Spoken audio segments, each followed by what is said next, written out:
lights on the screen, hey, it's Grant and Ryan. We bleed purple, talking hoops, never lying. Sacramento Kings, we rise and we fall. If you don't like that, then you don't know ball. Jerry sitting with the stories of the game, spilling all the truth, driving legends insane. From the Cow Palace days to Arco's roar, this town's heart beats on the hardwood floor. If you don't like that, turn away now. Kings in our blood, we rise strong and proud. Running up the score, Kings never back down. If you don't like that, this ain't your town. Well, the Kings finally beat the Pelicans. They are 500. It has been quite a climb to get to this point, and they win 111 to 109. That was one hell of a final 5 minutes, wasn't it? Place is cursed, Napes. I know. It really is. There's nobody there. Gosh. The atmosphere is terrible. It's a horrible arena, and for whatever reason, it's like the Kings just cannot win there, but you'll take it tonight. Yeah, no, absolutely. A bizarre game all the way around. Not a great game to watch until really the mid-third quarter on. Malik Monk, Grant, 5 points, 9 assists. We'll take it. Yeah, how about that? 5 points. And here's an aberration, all right? The Kings won a game in which they did not shoot the ball well from three, and their bench was pretty much invisible. Normally, when those two things happen, the Kings lose, but they found a way to win tonight.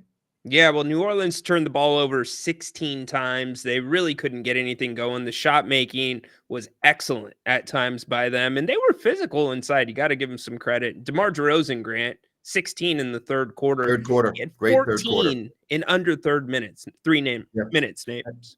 And then C.J. McCollum does what he always does. He was incredible tonight and almost had the big shot at the end. But, yeah, listen, you got to beat teams like this when they're down. The Pelicans have a lot of injuries. They have a couple of guys back, but they still are really hurt. And, I think, listen, it goes without saying, the Kings are very fortunate Brandon Ingram got hurt a couple of days ago, because that would have changed this entire game. But it is what it is. You'll take the win, go home, get ready for Denver, and then 2 home games with the Lakers. Yeah, you're going to need a bigger effort or a better effort right out of the gate against Denver. But, yeah, you get 2 wins over this week period. You'll take it. You're halfway there, as you said. All right, we take your phone calls here on the post game, 111 to 109. And again, the Kings get back to 500. Let's kick it off with Dirk. Good evening, Dirk. Hey, guys. Hi, Dirk. Good to see the Kings winning again, or consistently winning. Yeah, off night for Monk and Fox a bit, but this is a game I don't think you win without DeRozan. Do you agree? Yeah, no question. The third quarter was incredible. He played very well in that second half. What did he end up with, 29 for the game? 29. Yeah, something ridiculous. I mean, that 3-point, I was hitting a lot of threes there. One guy that I thought I wanted to shout out because his impact on against their offense, defensively was awesome, was Keon Ellis. I don't know, his stat line doesn't show that, wasn't that impressive overall. Right. But I think when Dejounte Murray was starting to get going and Keon put the clamps on their whole offense when he came in, I think in the second quarter. Do you guys notice that impact as well?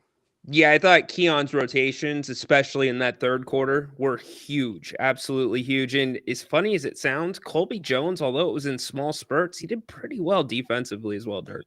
I 100% agree with that. Colby Jones is crazy. And I haven't mentioned Sabonis yet with that monster game he had. Of course, you should abuse them. They don't have any center that can hang with him now that they let their guy go. But real test is Denver. This is for all I know, they're full strength. So first time the Kings have played an opponent that's operating at full strength in a while. They're not at full strength. Denver's not anywhere near full strength. I don't know what you're talking about. They're without the guy that matters. They're starting. So. Well, they're without Aaron Gordon, who's their third best player, and they have Murray and they have Jokic, but don't forget about Gordon. I mean, he's also giving the Kings fit, so they're not at full strength. They also have another injury I can't remember, but no, they are not at full strength.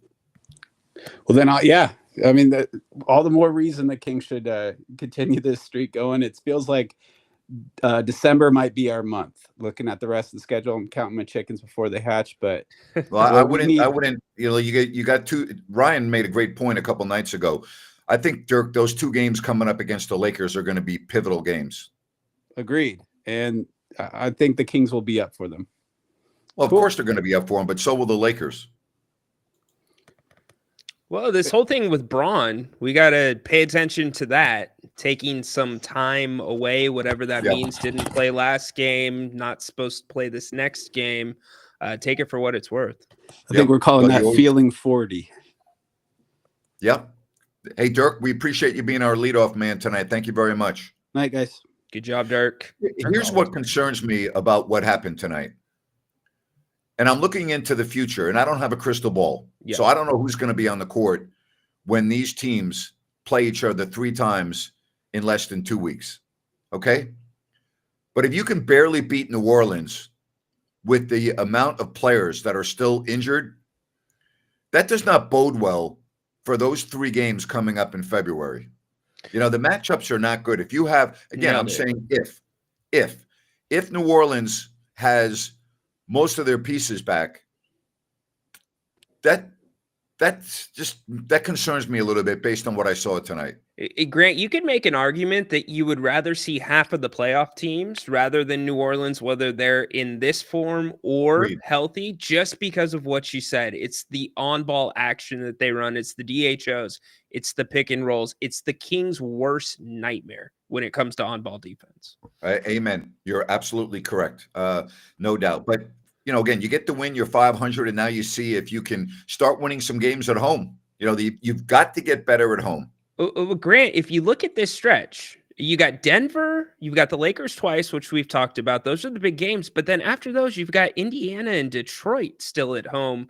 This is a stretch where you could easily be a couple games over 500, if not 3.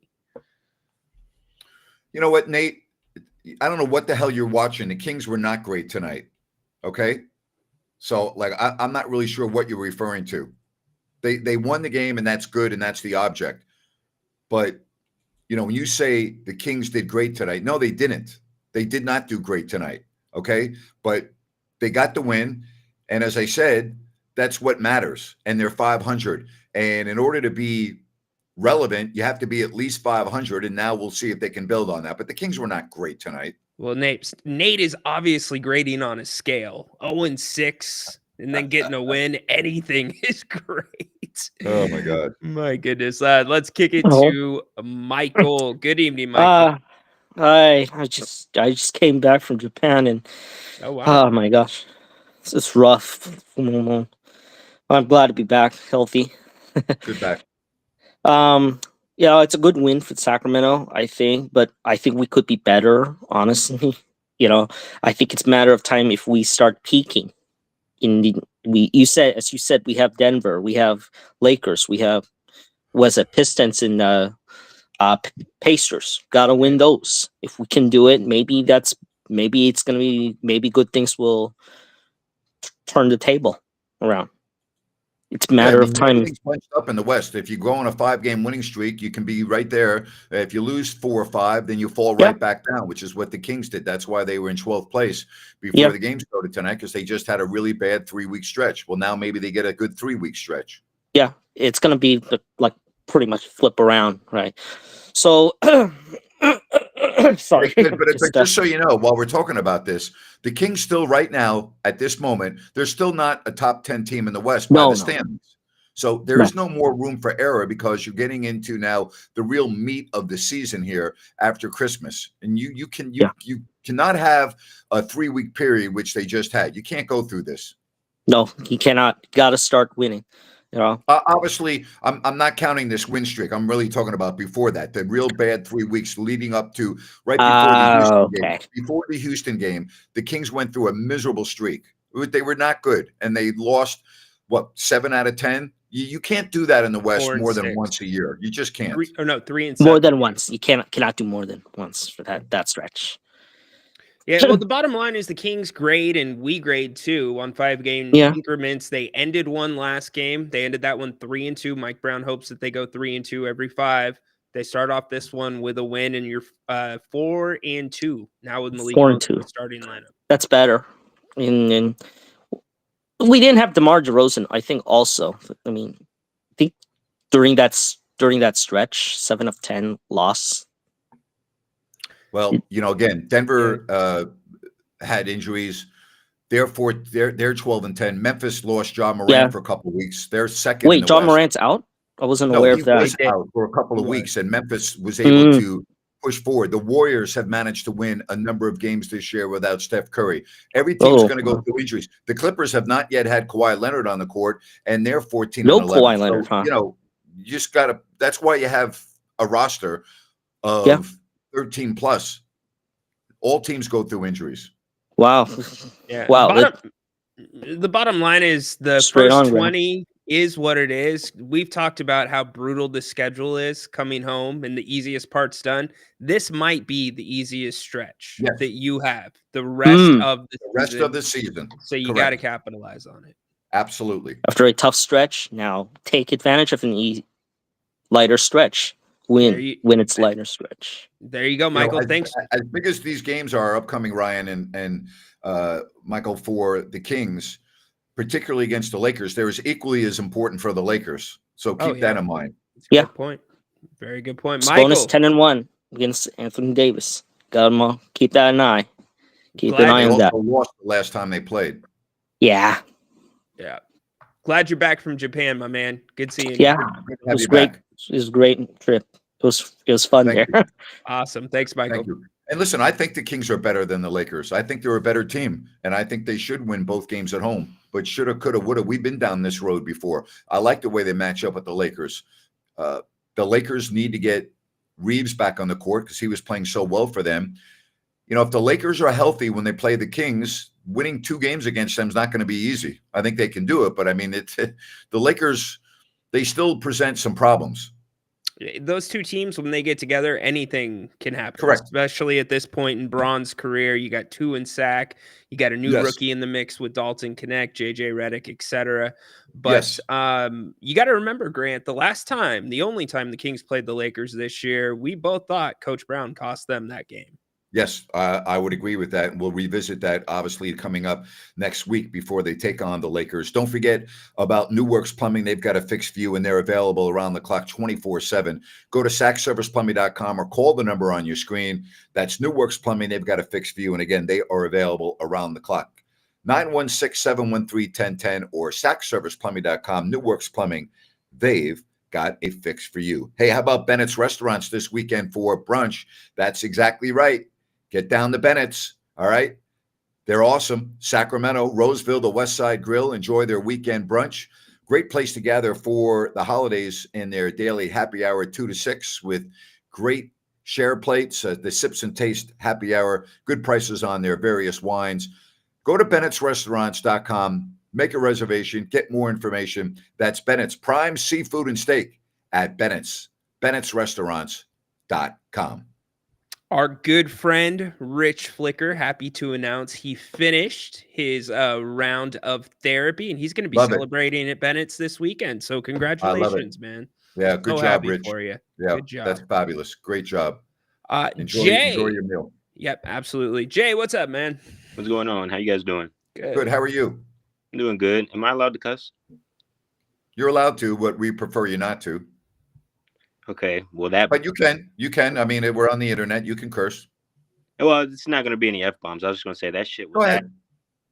You were saying what? That shit was ass. That game was that performance was ass. Yeah. That's it. Yeah. I mean, donkey, I guess you could say. That game was donkey. So, I mean, if I had to grade tonight's overall performance, I don't want to go over individual performances, but just as a team and a collective performance, I would say like a C. Like it's. Well, I'll tell you, I'll say it this way. If you play this way against Denver and the Lakers, you'll lose all 3 of those games. So you're going to have to play a lot better. Yeah, definitely. I do like the physicality by New Orleans. I was surprised with how physical they were. They did pick up, I think it was like 19 fouls by like the middle of the third quarter as a team total. So they were playing really physical. It did cost them. That's why we had a little bit of a point cushion because we were shooting decent from the free throw line. But yeah, that was terrible. And what really kind of, the score, we should have been up by 10. But what made it look like, oh, it was a close game, like we were going back and forth, was 2 costly turnovers in a row by Fox. Bingo. And so that's one thing you have to kind of, it's going to happen. Yeah, he had 5 turnovers tonight, very sloppy with the ball. That's what kind of spurred that McCollum run. He had Yeah. the bad turnovers that Jay said, then he missed a 3. You think coach is going to bench Fox? Keon did that a couple games ago and got benched. No, I don't think so. I think Mike Brown. I'm gonna go out on a limb and say no. Yeah, I don't think that would end too well, but I would let him hear it in the locker room for sure. Yeah. Just because you have high expectations for him, and he's someone that is capable as a leader to take that criticism. Nobody's harder. No, listen, Mike Brown can get over Fox all he wants. Fox knows. He doesn't have to be told. Yeah. Trust me. Well, then, that's why I think he's the leader of this team too. He'll turn it around for sure, but it's just those things you want to reiterate, not only to him to send a message. I mean, because like you said, he already knows the message has been received, but also to the locker room presence as well. Yes. Like we're holding everybody accountable on this team. But like I said, I don't want to go into personal performances. I don't think Monk had an off game. I think he did fine. He didn't shoot as well, but he was able to open up a lot of. I mean, what do you have? 9 assists. 9 assists, and only 1 turnover, or I think 2 turnovers. I beg your pardon, 2 turnovers. Malik coming into tonight was 16th in the NBA in assist to turnover ratio. Yeah, I think it's only really going to good. go up. Yeah, exactly. I agree with you. Yeah, I do too. I like him in the starting lineup for sure. That the bench, terrible. Yeah, I mean, offensively, they need to be better offensively. They account for 9 points. Come on. Oh wow, yeah, that's yeah. The reality is tonight was like watching somebody learn how to drive a stick shift over about an 8-hour period. Clunk, clunk, clunk, clunk, clunk. Well, and then you get about 3-4 hours into it, smooth, clunk, clunk, and then smooth the finish. They figured it out. Well, it's. I think it has to do a lot with the physicality of the New Orleans Pelicans. I mean, everybody was talking about how the Rockets are one of the most physical teams. And, last night they had phenomenal defense against the Warriors, but I was kind of underestimating, like, seeing it. I think New Orleans was more physical than the Rockets were. And it's funny to say because it's like, is that the reason why they have so many injuries? I wonder what practice is like with them because they're going out there and showing no mercy out there. It could be because Messi from Baylor, I was looking at him a little bit. Yeah. He's, a rookie. So he's going to be more foul prone and stuff, but he has a lot of potential. That kid is athletic. You can tell out there. Yeah, he's bouncy. Here's the other thing. How do you ask the bench, especially your big men, to get into a flow? Alex Len, 6 minutes. Orlando Robinson, 3 minutes. Isaac Jones, 5 minutes. I get Mike Brown's going to do it by committee, but at some point I would expect in a game, you're going to see one guy playing a little bit better than the other. And that's not going to work against Denver. It's not going to work against Houston. Alex didn't look good tonight, but that's why I didn't want to go over personal performances. Really, he didn't look good out there. But there's a reason why they're not starters, and there's a reason why they're really not top 9 or 10 on the roster. There's a reason for that. Alex Len wouldn't be right now at this point in his career. He's not a top 10 player on almost any roster in the league. He might be around 10, but he's not 6, 7, 8, or 9. So do we overvalue him? Do we expect too much of him when he's on the floor? No, because we gave him a minimum. But you understand what I'm saying, right? The fans, with Orlando Robinson, listen, I don't expect anything from Orlando Robinson. If Orlando Robinson plays well, to me, it's a bonus. Absolutely. I haven't seen enough of Orlando Robinson to expect anything from him when he's on the floor. If he provides that, to me, that is a bonus. But you don't know that when he goes into the game, what you're going to get. No, you don't. It's a wild card. You don't know what you're going to get from these guys. I guess what I'm saying is this goes along, that formula is not going to work. You're going to have to pick one of those guys and stick with them. And it's looking, we'll see what happens when Trey gets back. Here's one other, I'll let you go in a second, Jay. Here's one other aspect about the bench. Now that Malik Monk is starting, when you do not get Kevin Huerter to make shots, you have little to no scoring on the bench. That's the reality now. When you look at that bench, Alex Len, Robinson, Jones, Huerter, Jones, Ellis. Ellis is a box of chocolates. Some nights he'll make shots. Other nights he won't. Many nights he doesn't even take shots. But the bench right now is contingent, and I'm talking about success or lack thereof, on Huerter making shots. Got to have it. Yeah. And I think tonight was a perfect example of what you just said, because I think for the past few games, Huerter was decent off of the bench. double-digit scoring, I believe, at least 12 averaging or something like that. Not exactly sure on it, but I know he was decent. And tonight, how much did he have? 7 or something like that? 7, yeah. Yeah, 7. 7. Well, yeah, there you go. That's to your point. It's like, I don't know. But to like you said, the circus, the carousel, coaching carousel, not the player carousel, I guess you Player. could say, between Isaac and the big men out there, Alex. Um, we'll see what happens when Trey gets back. I think right now that's like a If he gets temporary. back. And Yeah, how will he be? He got to remember, Trey wasn't playing well before he got hurt, Jay. that's very true too. I told you he was pissing me off. He was pissing me Right. off. I just here's the problem that I have with Trey, and it's not so much whether he's making shots or missing shots.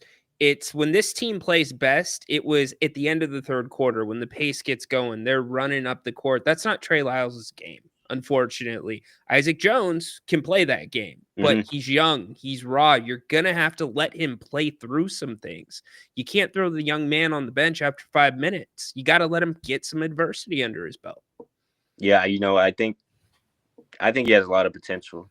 Once he learns how to play at this level correctly and minimize his mistakes, he has a lot of potential. 100%. Yeah, but so if you're Mike Brown, you can't put a guy like that into the game in a close game. That's true. You can't leave it based on what you just said. You can't allow a player to find his way in a game that's close and make mistakes. I mean, Mike Brown first and foremost has got to win the game. No, I don't think he played particularly worse than any of the other big men tonight. He made a mistake I'd or agree two. with that. I think here's the problem. All the guys we're talking about are really not that good. Right. Except for here and there. Right. So if you're Mike Brown, you're trying, and I agree with you, Ryan, that maybe a couple more minutes would be good. But at the same time, you don't have the luxury of keeping a guy out there for a couple of extra minutes when you say, you know what, I better try this guy and see if he's got it tonight. Yeah, well, I better go try him. You're so right. It's not an easy situation for Mike Brown because these guys are really, they're NBA caliber players. I don't want to, but they're not, they are what they are, guys. Yeah, you're right, Napes. That's a great point. Yeah, and we've talked about it, and I think, the trade deadline or entry, whatever you can start trading, is coming up. And I have been hearing not only around local media, but, national media and coverage that the Kings may be one of the buyers and that they're anticipated to hopefully make some changes because, 7 points from Herter isn't enough. Trey Lyles on an expiring contract. So we'll see what happens with that. And yeah, that's all I wanted to bring up, really. That's interesting because I'm actually hearing a little bit of the opposite. Really? Leaning more towards the fringes. There's a lot of belief in the core of this team, especially now after the move that they made with Malik in the starting lineup. And the analytics, if you look at them, they're not terrible. The record looks terrible. I agree with that. Of course not, but the bench analytics has to say opposite. It's terrible. Yeah, no, the bench is awful. Yeah. Thank you, Jay. But if you got bad pieces, you can't just say, hey, take my bad pieces and give me something better, Napes. You're exactly right. And in a perfect world, I think everyone would like to see the Kings bench get stronger. But in order to get a player, you have to give up something in return. And you would have to ask who is the most viable option. Is Kevin Herter a player that other teams would covet based on the style that team plays, and you could get a different type of a player back in return that might be a better fit? Like, I'll give you an example, all right? Yeah. Dante Vincenzo came to Sacramento from Milwaukee, but he was dealing with injuries and he never got going. And then the following year, he's on the Warriors, and he played pretty well. But then he ends up on New York, and he played very, very well. Everything was perfect for him. The familiarity with the Villanova players, the system, everything else. He excelled, right? Right. Now he's on a different team where he's not playing well. Fit is important for a lot of players. And you have said this repeatedly, and I think you're right. I don't think the way the Kings play is the best fit for Kevin Herter. But now he's got a different role as a bench player. So let's see if that helps him. Yeah, I think it helps him better, Grant. He knows he can come off the bench and he's going to be asked to score. The little things for Kevin Grant haven't been the big problems. His defense wasn't terrible across the board. He gets his teammates involved. It's just whether that shot goes down or not. And here's the other thing you have to weigh, Napes, is if a team's interested in Kevin Huerter, the return has to be that much better than you or what you think you're going to get out of Kevin Huerter, because he's really your only scorer off Correct. the bench. You better make sure it's a score. You're absolutely correct. Hey, Sunrise Landing, the newest residential community in Calusa. You can check it out, folks, by going online to calusasunrise.com, and you can check out this beautiful development from Blazona Development. It's a great project in Calusa, and this residential community features 6 different models. Remember, there's no Melrose, there's no homeowners. It's adjacent to the Calusa Golf and Country Club. Good access to the major arteries like I-5. Just go to calusasunrise.com and you'll get all the information you need on Sunrise Landing in Calusa. Kings hold on and win it, 111-109. The next 3 games, all at home. Denver, the Lakers, a day off, the Lakers. Do you think it benefits the Kings more to have this time and a couple of games rather than possibly being in the mix with the NBA Cup that we so much care about, my friend? Yes and no. Because if you were in the NBA Cup, you'd probably be playing Oklahoma City or Houston, or, I think you'd have a better chance of losing against those teams. So it's hard to say. I'm always, during the course of a long season, I'm always more in favor of rest than anything else. So, yes. Yep. It is very important. I bet your eyes are going to be peeled to the semifinals from Vegas, my friend. Yeah. Did I butcher Dante DiVincenzo's last name? I didn't think it was too bad. I thought it was your internet. You always say DiVincenzo, correct? Yes. Yeah. I whatever. I'm just trying to imitate Jerry Reynolds. I can't help it. I'm trying to be Jerry for a little bit. And my good buddy Christopher Mad Dog Russo, who butchers more names than any media personality in the history of sportscasting. He's quite popular these days. He's on First Take on Wednesdays. He's doing well for himself. He's doing well for himself. Yeah. Yep. He's doing well. Yep. So did you get his take? Huh? Did you get his take on the Soto deal? I did not yet. I'll hit him up next week. Yeah. I did not. Yeah. Interested to hear that one. Absolutely. Yeah. It's pretty good when you can get a deal like that. That's not bad, huh? I mean, if they're going to pay him, well, everyone was going to pay him. The Yankees were going to pay him too. I not to deviate from this, I'm fine with the Yankees not signing him. And I think the fact that the Yankees refused to give him a luxury suite, I applaud the Yankees. They didn't give a suite to Derek Jeter. They make Aaron Judge pay for it. They made Jeter pay for it. So now the Mets give this beautiful luxury suite for every game to Soto. What happens with the next free agent that comes in that's a high name, like a Soto, maybe not as good as Soto, and he says, nope, you got to give me a suite or I'm going to go sign over there. I mean, it's a bad precedent. The Mets, that doesn't make sense to me. Isn't it desperation? Yes, it is whatever. Desperation. Yes. Whatever you want, we'll give it to you on a platter. And I read that Soto talked about how the Mets made him feel welcome and that it's going to be great for his family. And that's the problem I don't like with players. Your family is on the outside. Yes, there are privileges that are granted to the family, but your family's not playing for your organization. You're playing for the organization.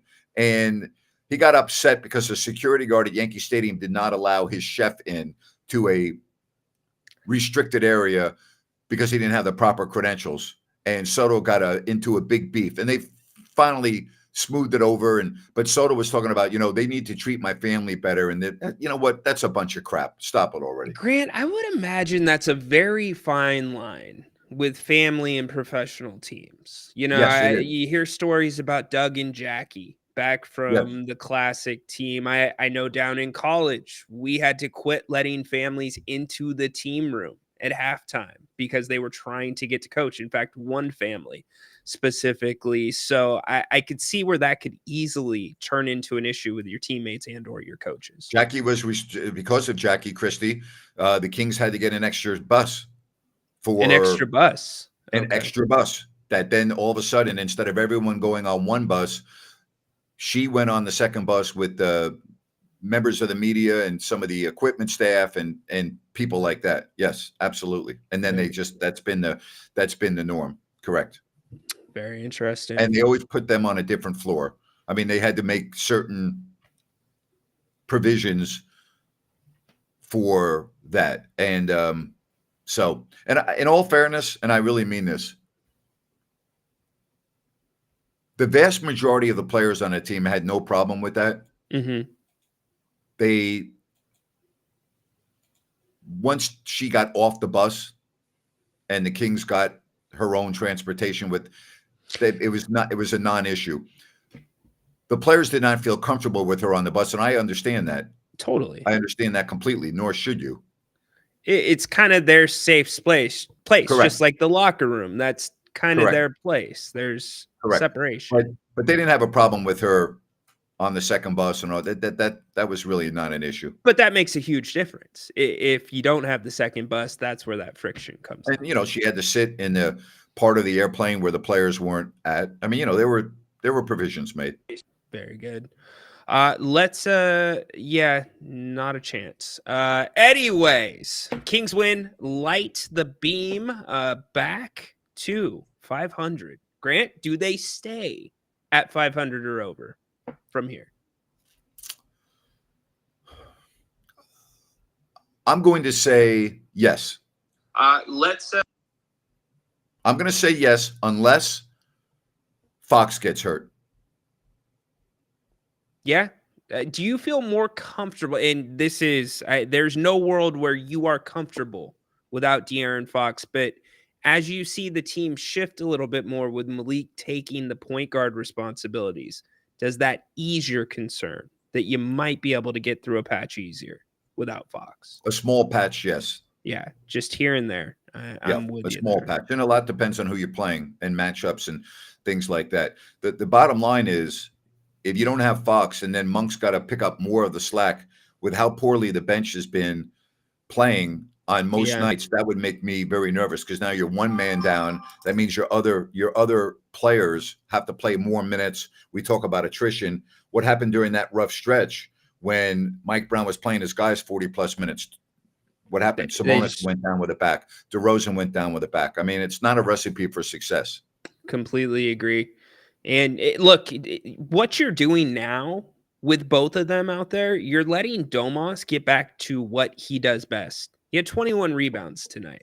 He's not outside of the basket. He's right in that cylinder and in the painted area when shots go up many more times, which helps this team out. And Keegan Murray, he kind of started to find it again tonight, Napes.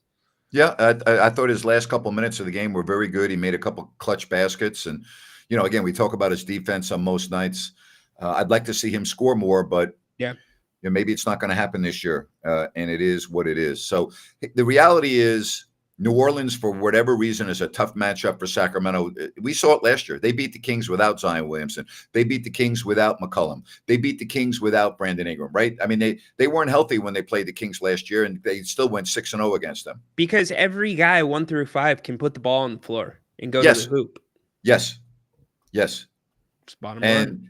What's the other guard? Is it Alvarado? What's the other guard? Jose Alvarado. Yeah. So he also is hurt right now with a hamstring. Well, guess what? He's torching the Kings every time they play him, right? So they have no Williamson, no Ingram, no Alvarado, and they only lost by 2 points. Yeah. Well, hey, credit to them.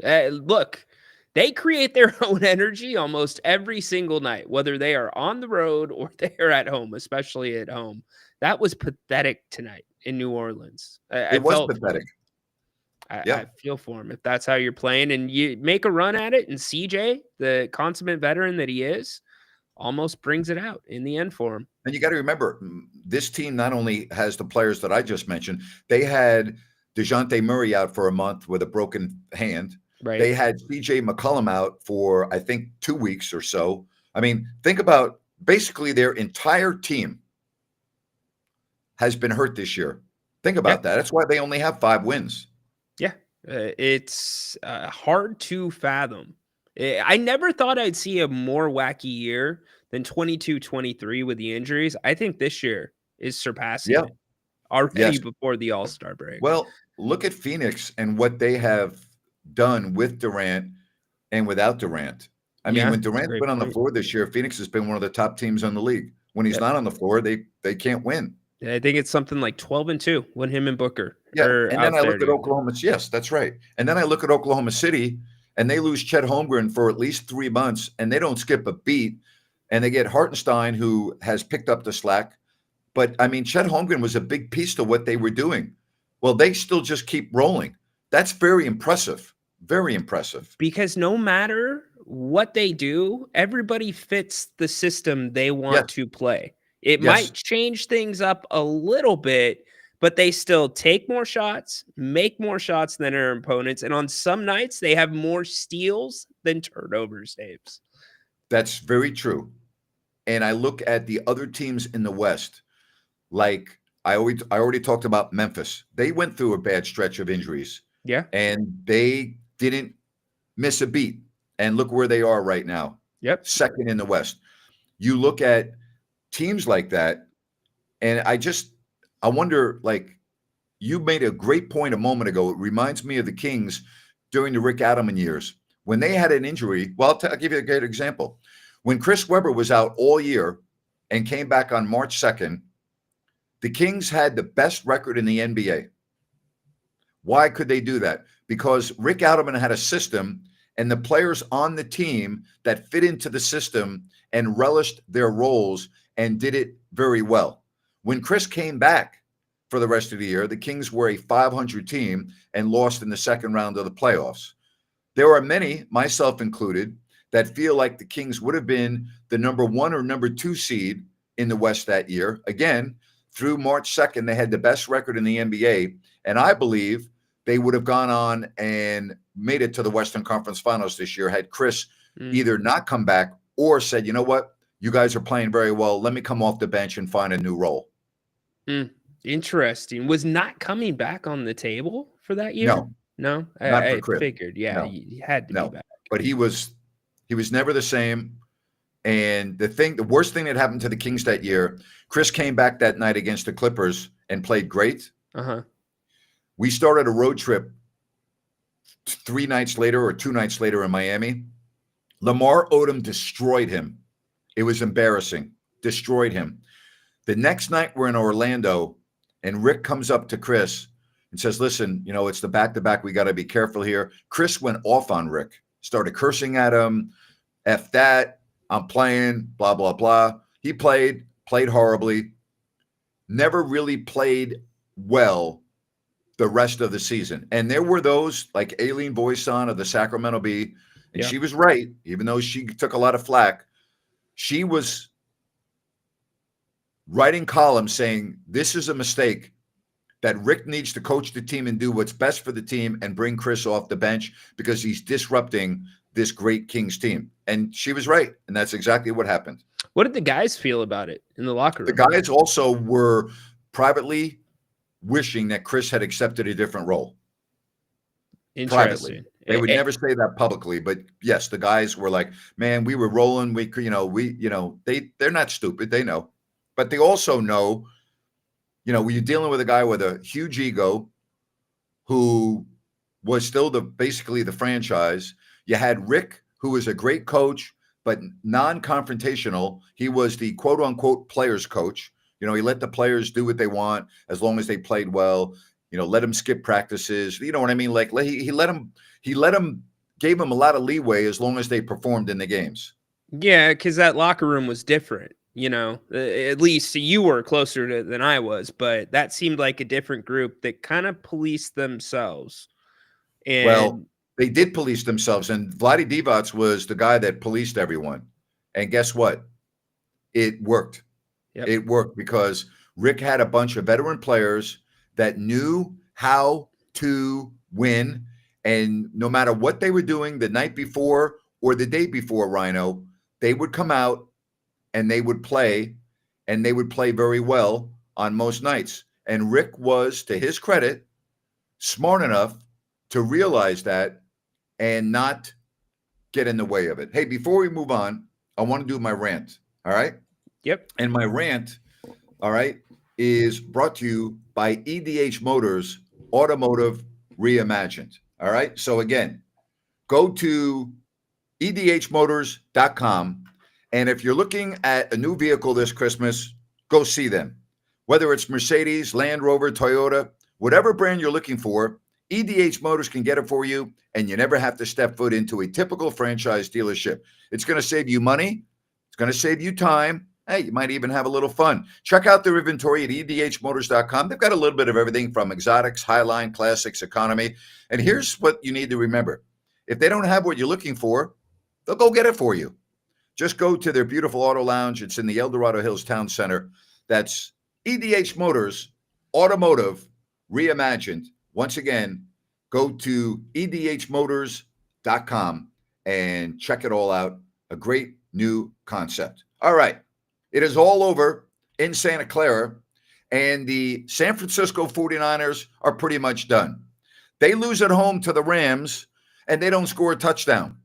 One of the reasons why they didn't score a touchdown is Mr. I'm great, Deebo Samuel, throw me the football. I'm not getting the football enough. Let me go up a couple of weeks ago and punch the kicker in their face or whatever the hell it was. Deebo dropped a crucial ball in the third quarter in which he would have had a touchdown. Would have changed the momentum of the game around. Deebo Samuel, let's go back to training camp when I talked about this. Injury, Christian McCaffrey. Holdout. Who was holding out? Wasn't Deebo Samuel. Once again, you've got another receiver holding out. Distraction. Trent Williams holding out. Distraction. This team never got on track this year. Blame it on injuries. I blame it on their disjointed training camp. I told you when the season began, I thought the Niners were going to take a big-time drop. But I'm tired of players popping off during the week, going on social media, and then deleting their posts like Deebo Samuel. You know what? If you want to talk, back it up on the field. You've been great for the 49ers. We acknowledge that. You haven't been great this year, and in a must-win tonight, you dropped the most important ball of the evening. Right in your breadbasket, quick gallop to the end zone, run and catch of 20 yards, and you drop the ball. And you know what? I give a lot of credit to the 49er fans on that third down play for booing Samuel as he was running off the field. He deserves to get booed. That's unacceptable. You want to bitch and complain and you want to call out teammates. You want to be a captain? That's no way to act as a captain. You want to go in that type of behavior and then drop what might be the biggest ball of the season? That's on you. That's on nobody else. That's a bad look. That's a bad look. Niners lose. They're done. See you next year. That's my rant for tonight. Hey, you left Kyle Shanahan out. Great rant, by the way. I appreciate that from a Seahawks fan. I think you would appreciate that. Yeah, anytime Niners get bashed a little bit. I hate to see genuine Niner fan go through this type of drop. This is like fall off the cliff drop compared to the expectations, but I think Shanahan's mismanaged some of this season too. The way he managed McCaffrey when he came back, you still had the leading rusher on your bench. A lot of things. You had some receivers you could have played. Anyways, get the point. I think the Rams win the division, Napes. I picked the Rams at the beginning of the season to win the division and the Niners to miss the playoffs. So your Seattle team's got a tough schedule coming up. They do, and then they've got Rams last week of the season, probably will be for the division after this one. Yep. And that's always a hard game, even when both teams are out of it. I mean, the Brandon Ayuk situation was not good. He came back the week before the first game. He was terrible the first couple of weeks. Terrible. Then he gets hurt. Then you have Samuel, who's just, I don't know what the hell's gotten into him, but this team's just a shell of themselves right now. All right, before we wrap this up, you got the Kings Court tomorrow at 2? Yes, indeed. We'll be right here wrapping up the week. Okay, I'll do a show tomorrow at 8 o'clock Pacific. Okay. And I'll get you ready for the college football, and Army Navy, man. Give me Army Navy. Give me Army Navy. Give me Army Navy. I love that. We'll talk about the Kings. I'll probably go 30, 45 minutes tomorrow at 8 o'clock. So we've got all of that for you. Ryno, appreciate all of your efforts to make this channel as successful it is. Thank you. And to everyone else, thank you very much. Light the beam. Keep it lit. Kings win. Wasn't pretty, but they're 500. Let's see what happens. Have a good night, everybody. Talk to you tomorrow beginning at 2 o'clock right here with the King's Court with Ryno. Bye-bye.